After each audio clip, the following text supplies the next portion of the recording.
Hi everyone, my name's Chris and I love Loom. Loom is a fantastic, easy to use tool that I use almost every day, and in this video I want to talk about 4 different ways you could use it to enhance your educator toolbox. The main thing that I love about Loom is its usability. It's so easy and straightforward to use. So before I get into the 4 use cases, I want to just talk about a little bit of the functionality. So you've got 2 options when using Loom. You either download the application to your desktop or you have the Chrome extension. Both give you pretty much the same functionality, but obviously the desktop installation gives you a little bit more stability. So it's always there waiting in the background, ready for me to click and just start recording. I love this simplicity. I just click and start recording if I want. And just to give you an idea of what the Chrome extension looks like, same, it's just waiting up there and it's ready for me to click and start recording. You see that there's some options there for you to consider. First of all, do I want to record the screen and the camera, the screen only or the camera only? Again, this depends on what you want to achieve with the recording. Do I want to record the full screen or just a portion of it? Do I want to create a recording canvas, which I'll talk about in a moment? And it has the option to select the camera and microphone. Now, obviously, I'm recording on the MacBook camera for this video, so it's defaulted to the second camera. That's over to my left on my second monitor. Now, if I wanted to create a very slick explainer video, for example, I would probably use a dedicated camera. I wouldn't be using the built-in web cameras. But as I tend to use Loom for more authentic delivery of information, the camera quality is not that much of a consideration. However, the audio quality is something to be considered. We can get away with using the built-in webcams, but the built-in microphones really don't cut it. So I always recommend having a dedicated USB microphone attached to that. The quality of the capture is something that can be adjusted as well. If you have a good internet speed, you can choose the HD options. If your speed is a little bit limited, then it will reduce it. Okay, so that's the general overview of the controls, if you like. There's no real difficulty or nothing to consider really in the setup of that. The only consideration I have is the use case that I'd like to use the Loom for. Okay, so the first use case I'm going to ask you to consider in using Loom as an educator is to replace email communication.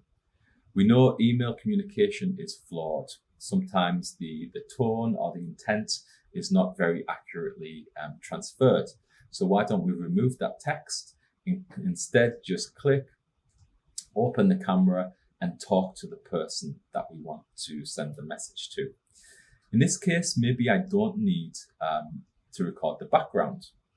So maybe I would either just use the camera only, just record the camera, or I could click this option, but I could just have a background canvas of my choosing. So I can change the background here. There's many different options.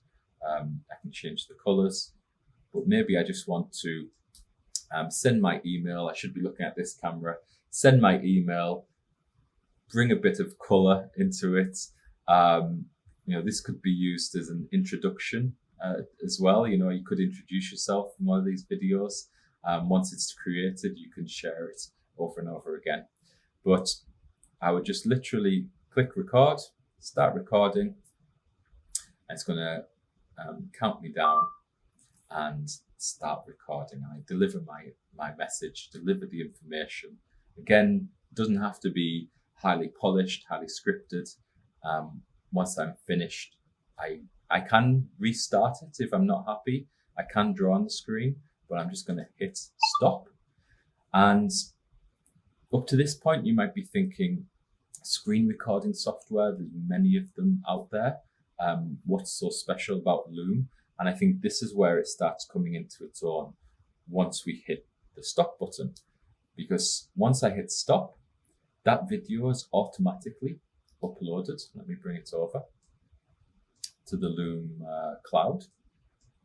I can give it, I'm going to call it test email. I can give it a name. And then I can do quite a few things here. So I can edit it to a certain degree. Now you see the waveform here. I can do something called top and tailing, which is where maybe you've got some dead space at the beginning or some ums and ahs at the beginning that you want to just edit out, and at the end where you're clicking the stop and things, you want to remove that.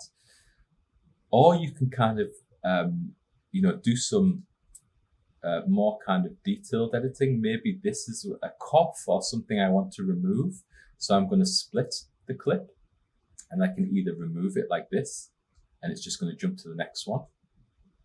Or I can, remove it by splitting it again and deleting that clip.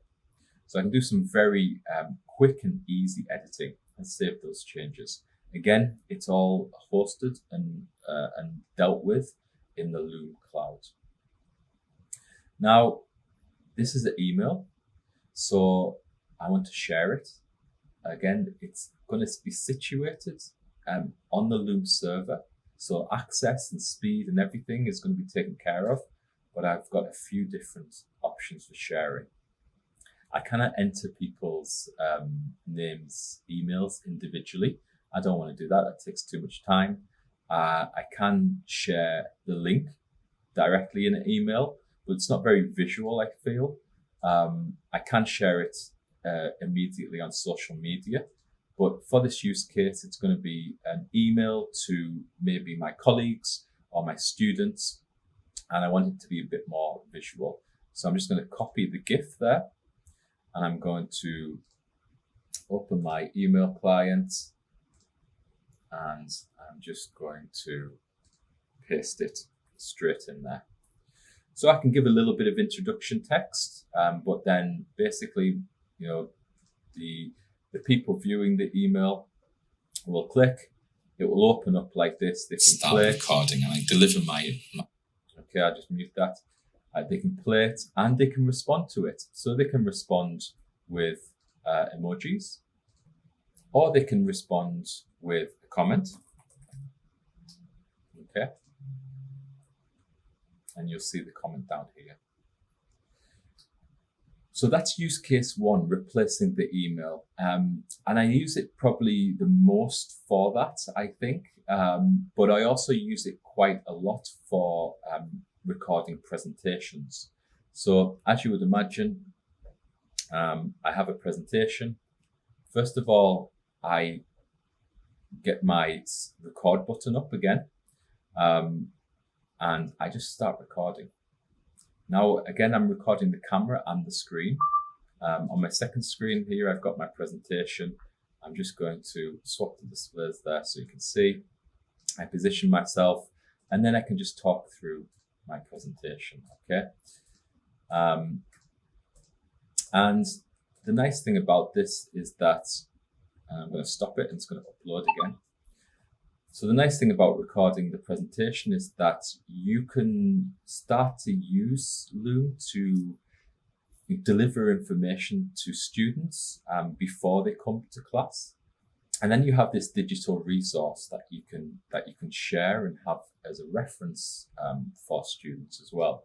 So for example, I have this learning management system, and I can just drop these very short pieces of information, of video presentations into the learning management system or course learning platform, whatever you're using, in a very kind of chunked way to give short pieces of information that can be then viewed, multiple times at the learner's own pace, and over and over again until they have a good understanding of that information.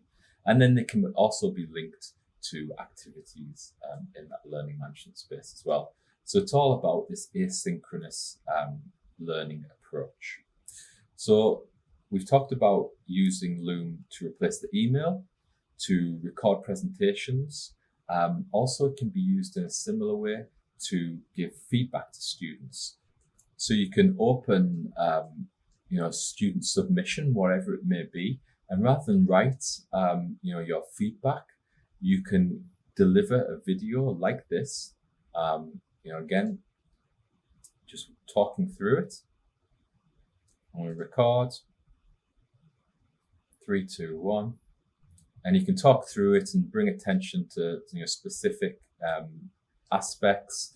But then you can look down the camera and talk directly to the students and really explain, what you're trying to portray in the feedback. The example I'm using here is an essay type assessment. But if you're using more creative types of assessment, it's even better to give this authentic audio visual feedback. Okay, so we've talked about using Loom to replace emails, to use video presentations, and I think the final consideration would be to use it as an introduction tool. So again, introducing yourself or introducing your topic or your subject or your course to your learners. So you can lock down some information, use Loom to quickly and easily capture that and share it with your audience. Okay, so this was a very rapid overview, I guess, of using Loom, why I love it, and different use cases. And one of the final messages, I think, of why I love it is that the developers, they keep improving the platform.